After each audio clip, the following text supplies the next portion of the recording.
from PRX. Friends beyond the binary, ladies and gentlemen, boys and girls, you're hearing this in the future. I'm still 2024, Scoots. You're 2025. If you're new to Sleep With Me or you're a regular listener, this is a surprise. We didn't even announce it, but we're going to try to put out an extra episode from the vault.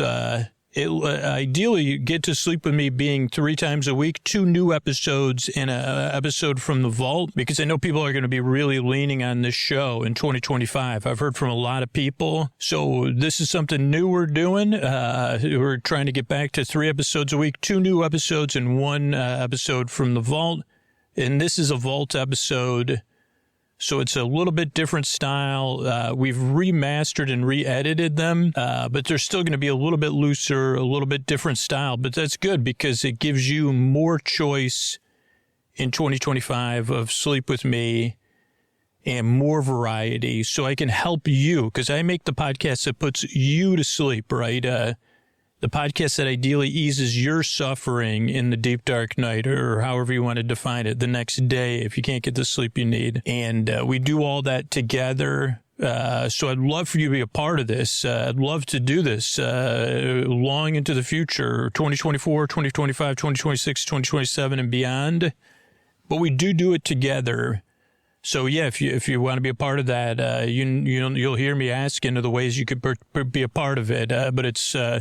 supporting the show, supporting the sponsors, and spreading the word. It's really simple. So, yeah, here's another episode. And let me know what you think of this idea of more Sleep With Me in 2025. Because you could actually now listen to Sleep With Me 5 nights a week. 3 episodes in the Sleep With Me feed and 2 episodes a week in the Bedtime Stories from Sleep With Me feed.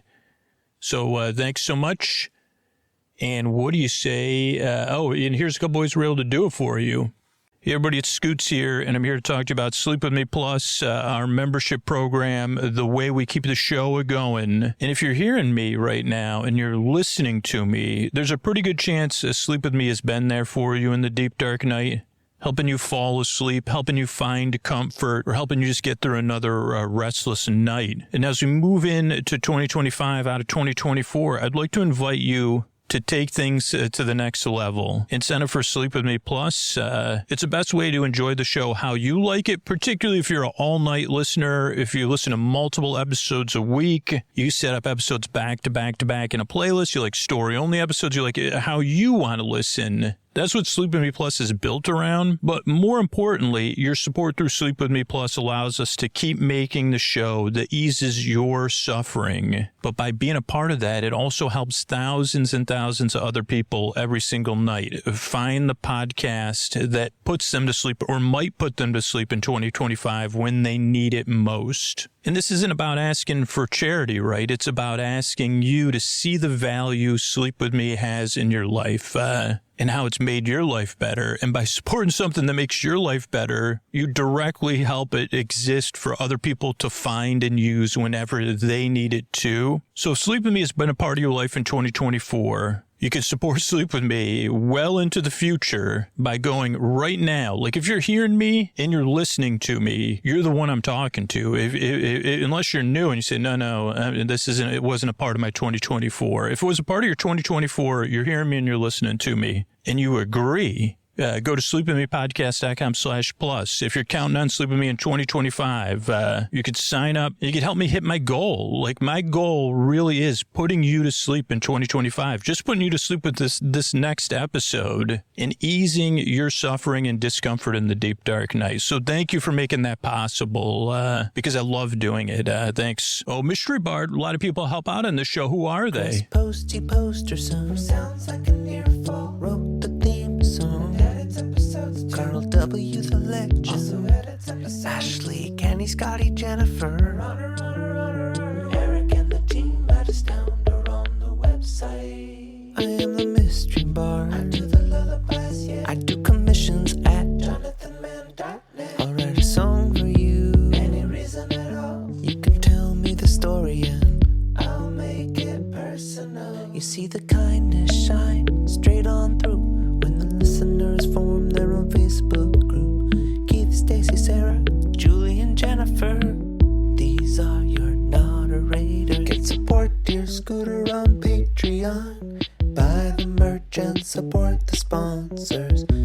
find anything you want at sleepwithmepodcast.com. And we're so proud that we could dance. Rusty Biscuit, Lois, Anna like banana. Leah does the transcripts. Thanks, Mystery Bard. Don't forget, if you heard everything I was saying about Sleep With Me Plus, but you're not in a position to support the show, you can get access to Sleep With Me Plus for free by signing up for our referral program. If you want ad-free episodes or bonus episodes or whatever it is, just sign up at sleepwithmepodcast.com/refer, R-E-F-E-R. Thanks. What do you say we slow it down and get on with the show? And before we get to the show, I guess this is strange. This is officially Canada Week on the show, I guess, which is, I don't know if we've been nationalized, but the idea for this episode came from a conversation I had with Allison B. over at the CBC when I was chatting with her, and she kind of talked about some stuff that kind of triggered me thinking about what this episode became. So I want to say hi to Allison and Kate and Lindsay over there at CBC. They have a show podcast playlist you should check out. It covers tons of great podcasts, so check that show out. It'll be in the show notes, and I want to thank Allison for the trigger in this idea. And then Adriana B. having to write an article about us in the Globe and the Mail that was really nice about the podcast. So if I didn't love I already loved Canada, so there was something else I thought of about Canada, Canada and my love of Canadians. But welcome to Canadian Week here on Sleep With Me podcast. Let's get on to the show. Oh, also Chris Posty Poster since Canadian, or he lives in Canada. I haven't done his family tree or anything. All right, now let's get on to the show. Hey, buddy, it's Scoots here, and I want to talk to you about Sleep With Me Plus, which you can sign up for at sleepwithmepodcast.com/plus. If Sleep With Me has been your companion through sleepless nights in 2024, helping you drift off, easing your discomfort, or simply being there when you needed a friend in the deep, dark night, I'd ask you to take the next step with me right now and support the show on Sleep With Me Plus. It's the ultimate way to enjoy the podcast. Whether you love listening all night long, re-listening to your favorite episodes, listening to just stories or intros or bonus shows, you're not just supporting the show, you're helping me continue creating the podcast that eases suffering for you and thousands of others in the deep, dark night. Your support ensures that I can keep showing up for you and everyone else who depends on the podcast to find rest and comfort. So if you're hearing me and you're listening to me, it's a pretty rare thing. So I have your attention. It's incredibly important because my job of putting you to sleep is incredibly important. And the goal of the podcast of easing suffering and being your friend in the deep, dark night is important to me. So if Sleep With Me was there for you this year, could you make it a part of your plans right now in this moment? If you're listening to me, you're hearing me, and you're saying, yeah, it was a big part of my 2024, and I think it's going to be a part of my 2025 and beyond. Could you go to sleepwithmepodcast.com/plus right now and sign up today? You'll get a thank you video from me, and you'll get the best way to listen to Sleep With Me because it's way more customizable than what we can do on this ad-supported show. But you'll be a part of making this show possible, of hitting our goal of putting you to sleep, of easing your discomfort in the deep, dark night. And by doing that and being a part of it, it helps thousands and thousands of other people. So thank you so much. All right, ladies and gentlemen, boys and girls, pack your playlists, start your sleep timers, because it's time for Sleep With Me, the podcast that puts you to sleep. Hey, you up all night tossing, turning, mind racing, trouble getting to sleep, trouble falling asleep? Well, welcome. This is Sleep With Me, the podcast that's here to put you to sleep. We do it a bedtime story. All you need to do is get in bed, turn out the lights and press play. I'm going to do the rest. What I'm going to do is create a safe place where you can set aside whatever's been keeping you up at night, whether it's a racing brain, to-do lists, feelings, noise, whatever it is. I'm going to try to distract you from that. I'm going to send my voice across the deep, dark night, and I'm going to use world building and exposition, dialogue, where people just talking about stuff. But I'm also going to use a little bit of humor, something that's somewhat interesting, to try to distract you, but not over-engage you. That way, instead of thinking about whatever it is, or just the rigmarole of wondering and thinking about sleep, you can listen to me, And I'm going to kind of drone on here. I'll go on for a tangent on this intro, and then we'll go into the episode. It'll take me a while to get anywhere, but points might not come to total conclusions. But I kind of want to use a lighthearted, fun approach. If this is your first few times here, welcome. This podcast is a bit different than other podcasts. One daytime podcasts that are meant to kind of entertain or inform you, or other sleep stuff, because this is just it's the odd version. It would be at a grocery. You say, well, what's that grocery store that sells the off-brands? That's where they keep Scooter's podcast. He's not one of those, I'm an off-brand podcast. I'm more of an odd brand. Like when I used to get my clothes, I don't know if they do this anymore, but I know it's been talked about in probably this show and other stuff. But when it comes to sizing, I'm in the irregular sizing of podcasts. And that's what most of my clothes growing up were, but I could never tell. Like I have an irregular size in my body. So I was like, oh, that makes perfect sense for me. I guess I didn't realize that till I was an adult, and you probably wouldn't realize it when you first see me. But it's like I'm long in the trunk. Like my abdomen is the wrong size for my body type. It's tough to notice, except, it causes clumsiness. Or at least I say to myself, that's why I'm clumsy. Well, my rest of my body doesn't fit my abdomen. Just me and my thorax. What did I say? The thoracic podcaster? So that's what the podcast is. I'm sure maybe one part of your brain was like, what would a human thorax look like? I'll tell you, I'll describe it for you.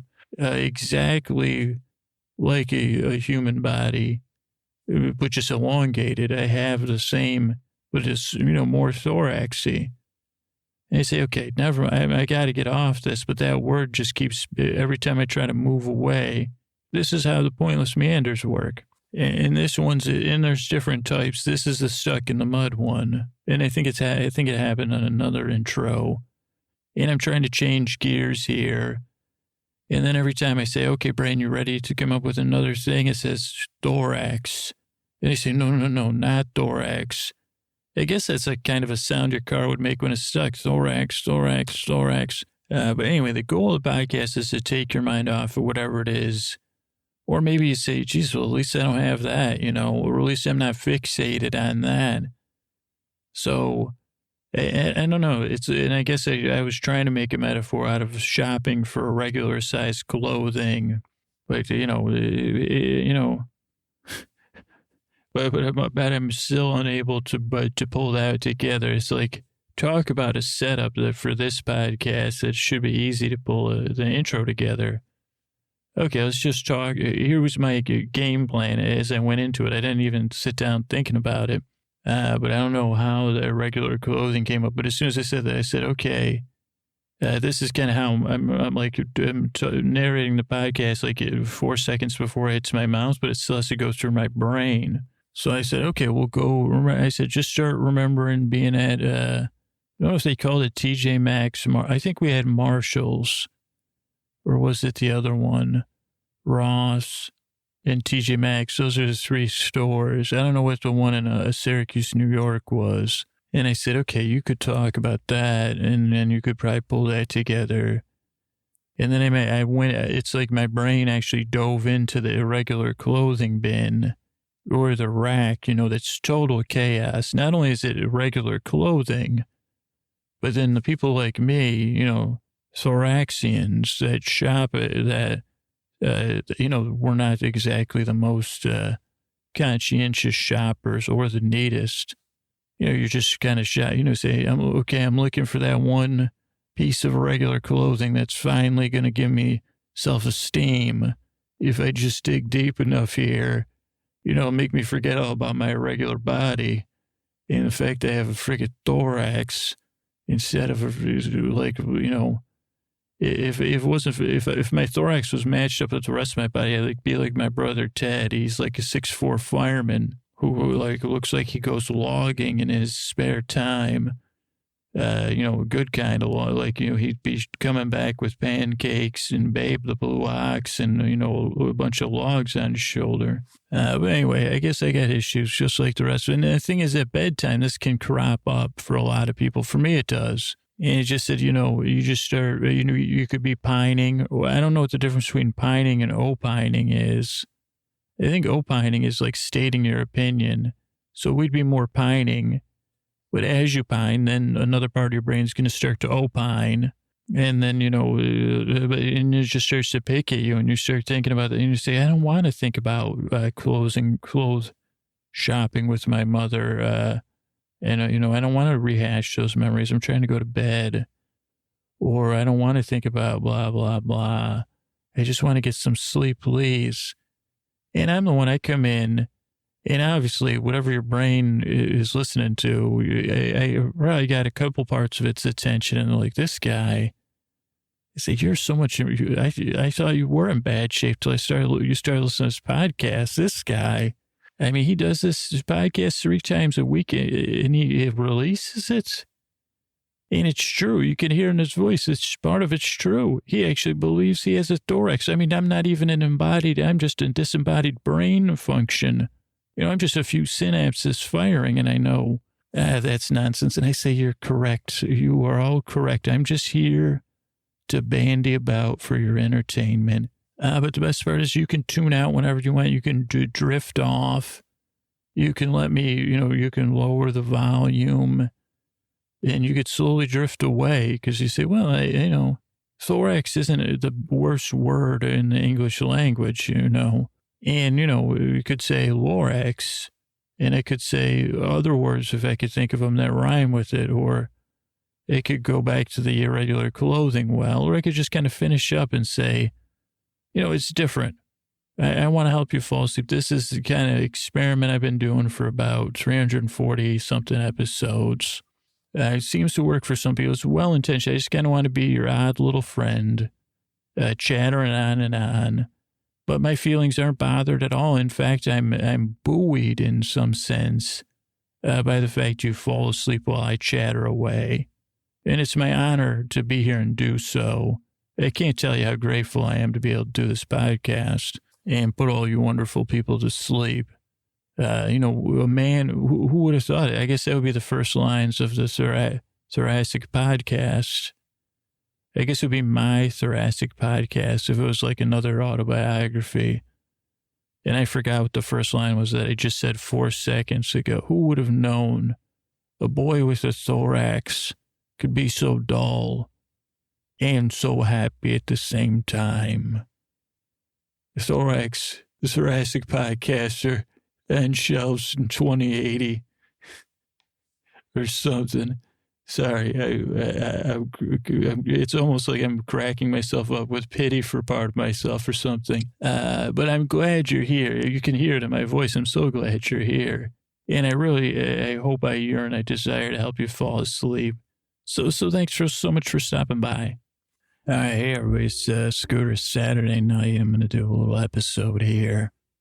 I got this idea after talking to Allison B. Allison BCBC. So thank you, Allison. But I was thinking about, we were kind of talking and I was joking about what would happen if, because I guess this is your fear I have of someone kind of copying the show, that's maybe they're better at it than me and they put in less work. So my goal with this show is, the work, it just seems effortless, so the work goes on behind the scenes. But I'm always afraid, if, I don't know. And so I was talking to Allison, that's kind of weird, joking about it. And then I was like, wait a second, they never talked about the course. There's that thing called great courses, right? You heard of that? I think you can buy it on airplanes or you could get it in magazines. I've seen it before. I mean, for me, it just becomes, I think my brother might have subscribed to it. And I said, they said I wasn't so great when I had the courses the first time. And I said, one day, I'd like to be the kind of person that could do that and listen and appreciate it. But then I started, daydreaming. I said, well, I got a great course or two. Well, I got a good course or... And I said, well, it seems like they must be making money at this great course thing. I got to get in on it, just like the porpoises, with their multi-level marketing. I got to get in on the ground. Well, I guess this isn't the ground floor but I said, well, let me pitch great courses. And I was thinking about, competition. But I said to myself, well, I might as well, I should do a great course about the book. Because I said, maybe the listeners and maybe most of planet Earth doesn't know about the great bores in history. I mean, they might know about people that were boring and famous. And, it's a bit of it's not something I can always, I'd rather get paid by great courses to talk about it than, do it for free. Because I kind of swore a few oaths, and people say, okay, does this have to do with the bore downs? I say a bit. And for people that are new, it's another secret. Because you think, well, there's only one style. Is there only one way of being boring? Because there's like the dude from Ferris Bueller, there's Grandpa Simpson, and there's Scooter. And I said, well, that's about it. Oh, any other boring? And I said, well, yeah, there's a whole underground society of us. And we have these things called bore downs. Like rap battles, but without all the good, without the good parts, the rapping, the machismo, dropping lyrical, rhymes and, wordsmithing. Bores are more into word mushing. Though there are some really great but I don't, I'm jealous of those guys, so I'm not about to give them any airtime. If you take a jump back, you say, well, Scooter, yeah, what are your, because I'm more of in the classical, I don't know, that one guy, because there's one guy dresses up in a Socratean outfit, and he's only been at one bore down, because I mopped the floor with his toga. I said, I'm going to need that and I pretended. I just did this hour dialogue of me. It was so boring. I think that was I think it was in Kansas City, underground. No one, you wouldn't have heard about it because even the people that went, I put them to sleep, even the judges. So I didn't technically win because and this guy, I'd taken his toga. So you'd think that would be shocking. He fell asleep, and he was probably pretty cold, but he was sitting down, and I had worn a hat, so I had to cap him, so he wasn't 100% exposed. And then I just did a narrative about mopping the floor with a toga.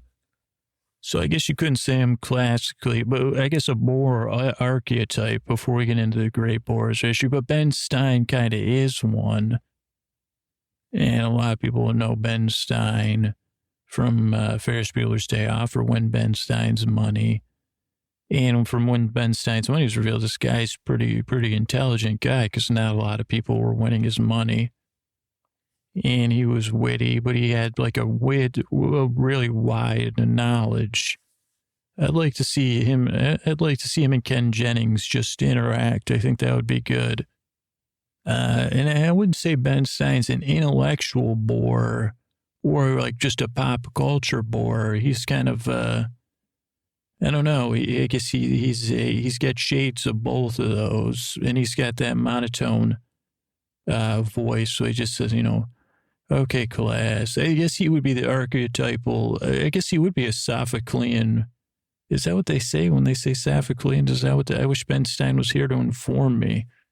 But he would just drone on like professorial.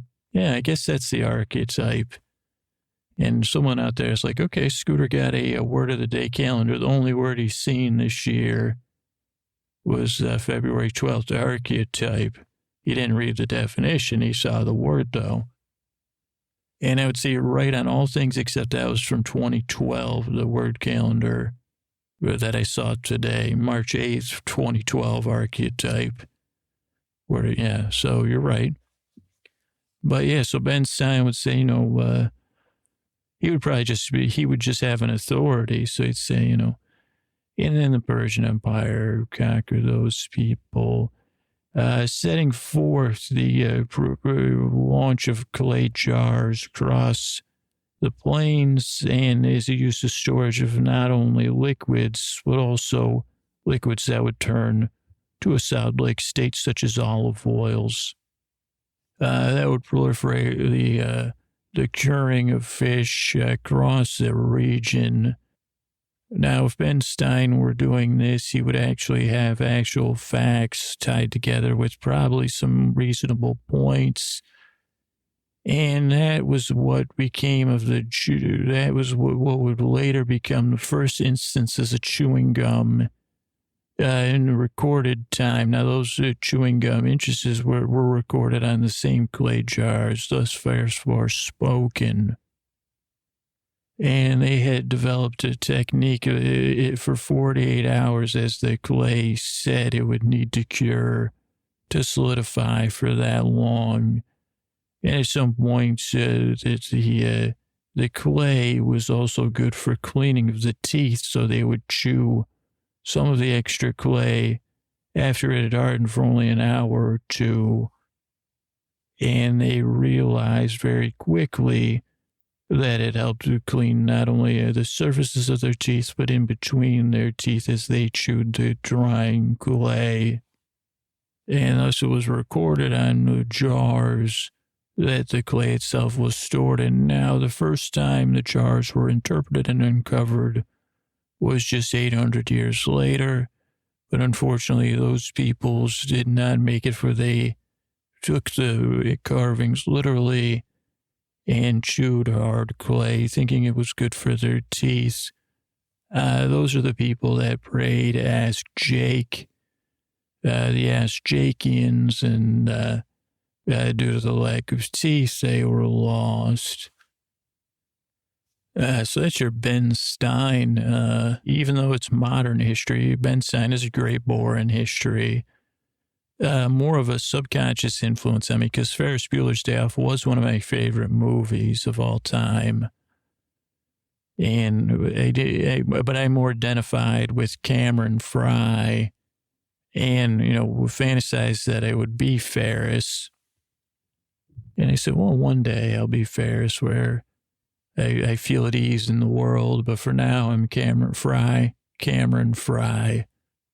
So that's archetype number one. And, you know, be on the lookout for a Ben Stein-esque bores. And you could hear, you know, the influence on me even today. And some would say I'm an ignoramus version of Ben Stein. And I would say, well, yeah, I would agree. I think he's much more intelligent than me. And he obviously has a powerful memory and a way to access that memory. If I have a memory, like I said, my brain has a portion which is, you know, it became gobbledygook. Or when it was designed, they said, well, we got a design flaw here. Let's just put this. They say, it's gobbledygook. It's extra. Just stick it in there and then send them down. And I said, well, I thought should we label him as refurbished? No, just send him down. Just send him. He'll be fine. He'll adapt. That's what these creatures do. They're adaptable. I say, yeah, but he's 98% gobbledygook. He's very little gray matter.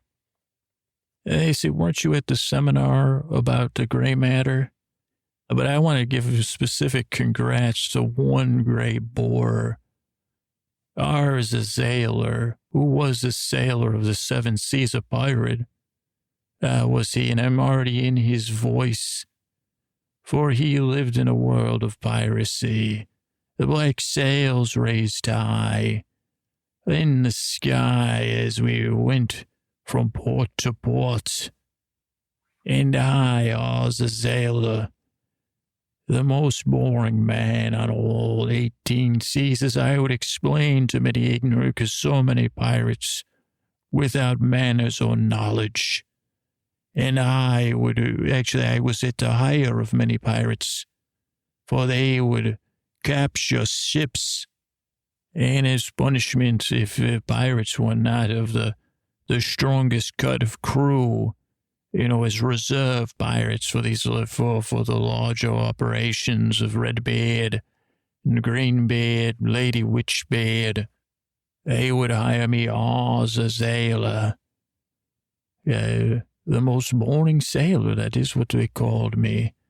But for the third shift, which they would keep in a port, so if they lost the first or second cruise, they could come and pick up a few extra.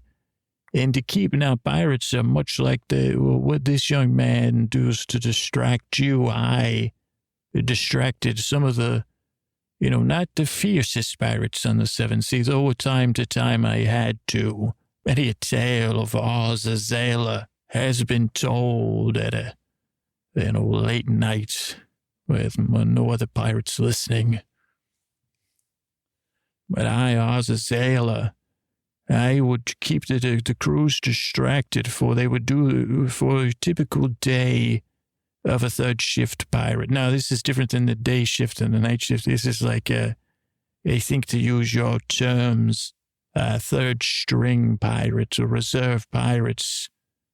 And a typical day would be doing training, which would tire you out a bit.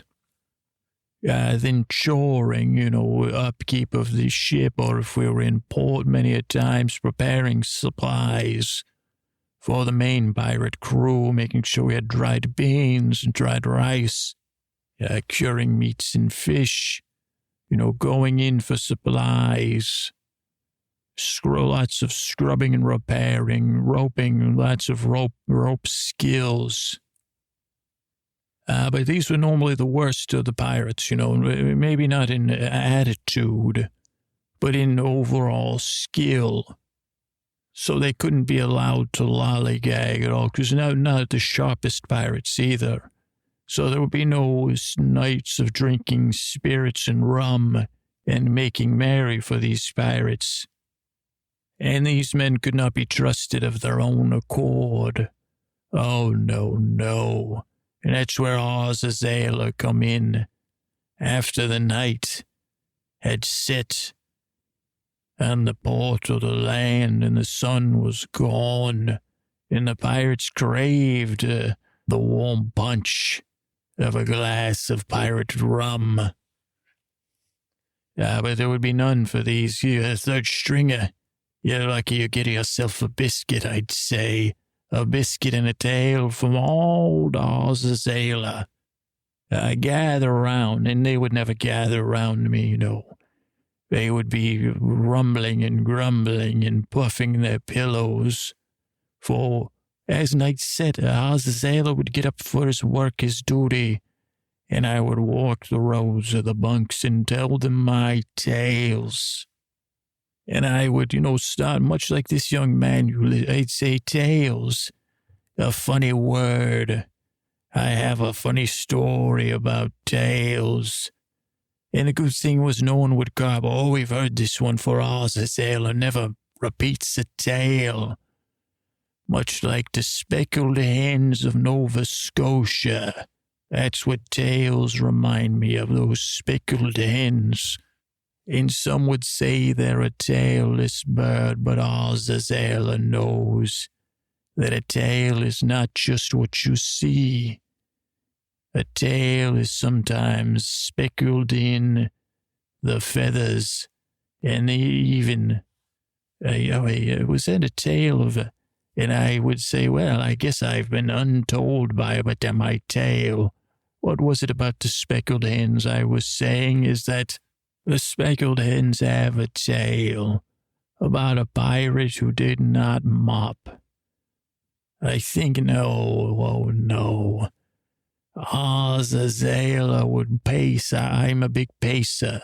And what I'd learned in my first days of, or I would call it a pirate, this scooter boy calls it lulling, soothing tones. Azazel calls it rotting roans. You like that when I say that, don't you? But I even made a buff on my boots and stomped them with felt and the clippings of the great red beard for luck. and I would pace in silence. That's anyway, I was telling the tale of the speckled hen. Great Goosebeak was the king of the speckled hens of Nova Scotia. And Great Goosebeak is pirates are loath to think everyone's a man, and they're wrong. Great Goosebeak was a woman. A hen, a speckled hen, you fools, of course. And Great Goosebeak would tell them her tale of how she became the greatest goosebeak ever to be on the speckled hen. Now, the Great Goosebeak, she was a speckled hen, but she wore a goosebeak hat that she had, I guess she had designed it herself. It wasn't made from real goosebeak, thank goodness, because that would be just weirder than that. What does a speckled hen make of? I think it was made out of, what do you call those things? Nuts, one of those long nuts, dried in the sun, a nutshell, 2 nutshells a goosebeak doth make. And if the pirates started to grumble at my tale, I'd get real close. I'd say, would you like a little more pillow talk, pirates? From old Oz Azalea, who snoozed the sailors, the greatest pirate ever to, be in charge of pirates. And now I have I'm interrupting my tale, of course, to tell you my tale.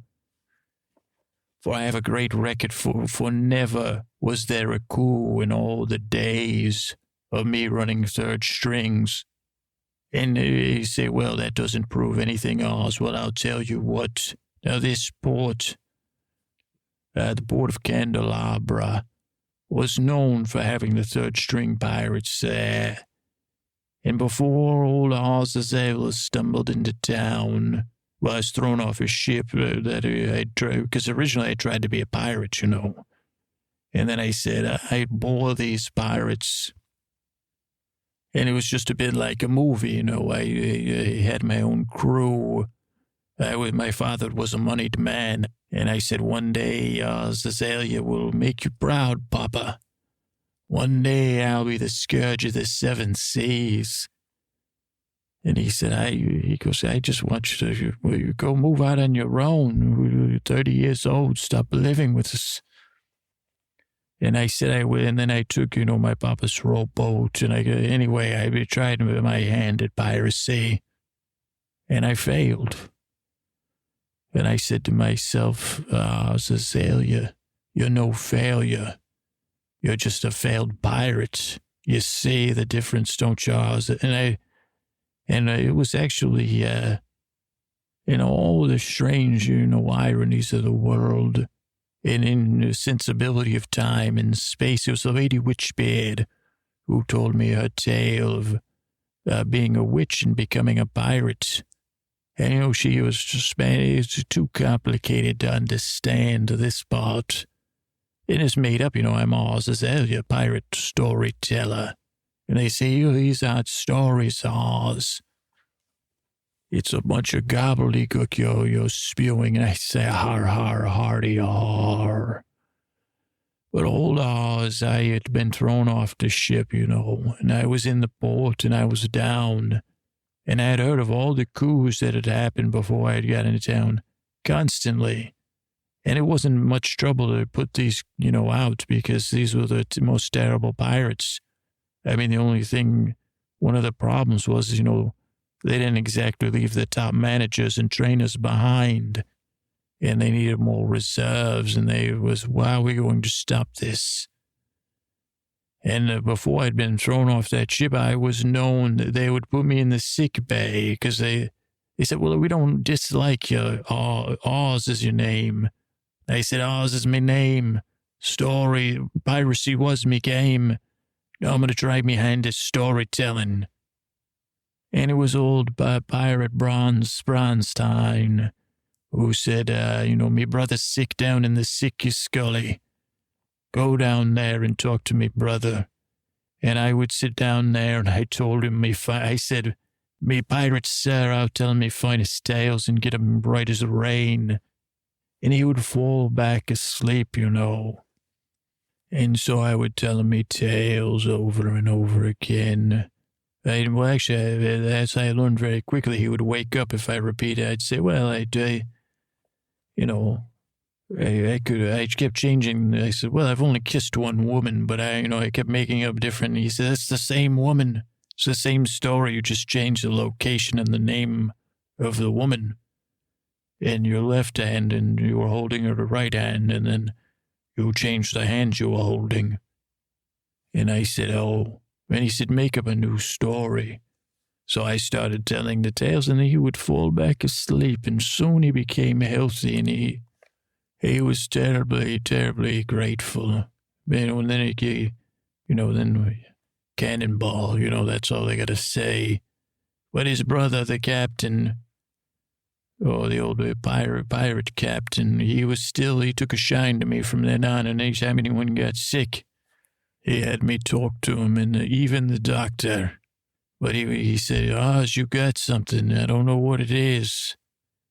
He goes, I don't like listening to it, but my gosh, you put them right to sleep. And then I started telling the crews, but, then the crews would get too sleepy, and the captain said, hey, he goes, I got an idea, Oz. And then I said, well, I don't know about this. It's not flashy enough for old Oz. And then I wrote a musical, and tried to perform it. That's what got me kicked off the ship. But then the captain, he left board, and they said, wait a second, with these, So that's how I landed my job here. Keeping these crews, get them through the night. You get them worked, get them to sleep. Get them up, get them worked, get them to sleep. If we lose some pirates, we'll come get these losers. That's what they say. And that's how I've crafted, and it cut me teeth. If I had any teeth to cut, I would tell you. That's how old Oz, I'm the pirate tale, and you might be saying to yourself before you drift away, you want to hear the end of that lovely tale about the speckled hen.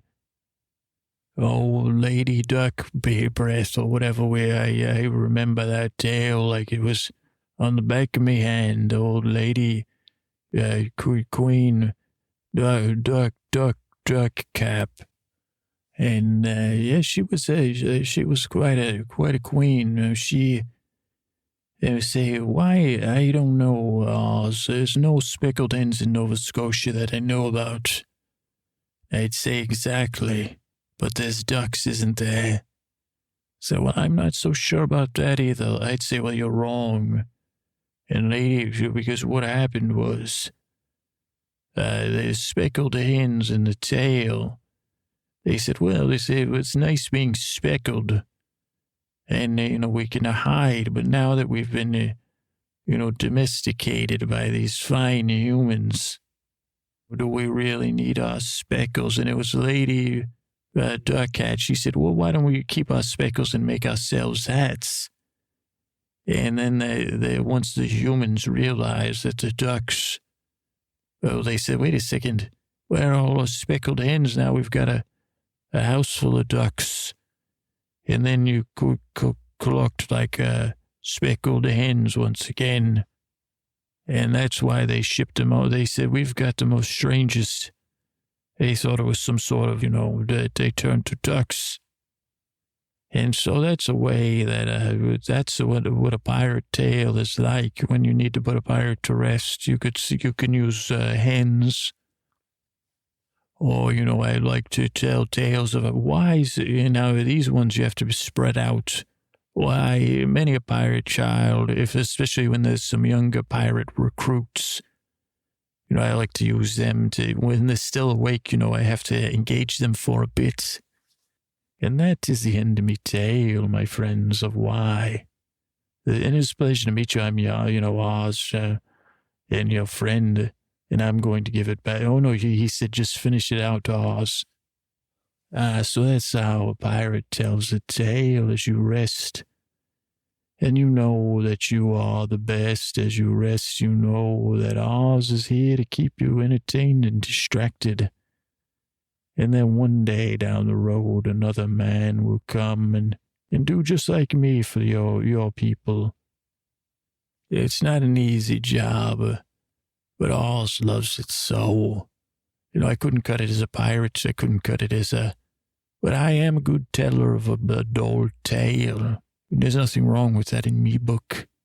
This is Oz, saying goodnight to all of you. But the man with the pod will be coming back with some thank yous soon. Good night.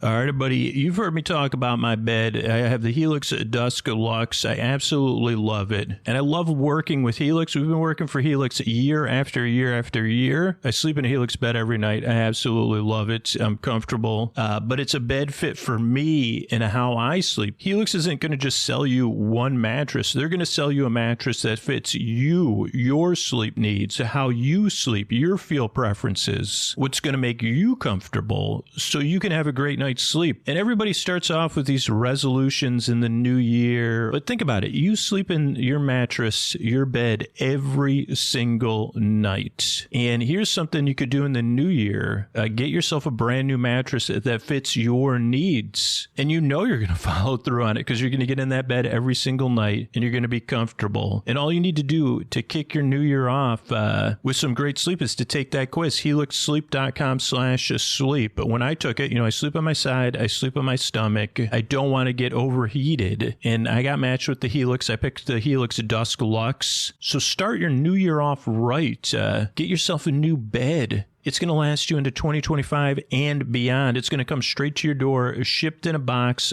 free of charge. And this is a commitment that's easy to follow through on because you're going to be getting in that bed and getting cozy night after night. And here's all you need to do. Go to helixsleep.com/sleep for 25% off site-wide plus 2 free dream pillows with mattress purchase. That's helixsleep.com/sleep for 25% off site-wide plus 2 free dream pillows with mattress purchase. helixsleep.com/sleep. Thanks, everybody.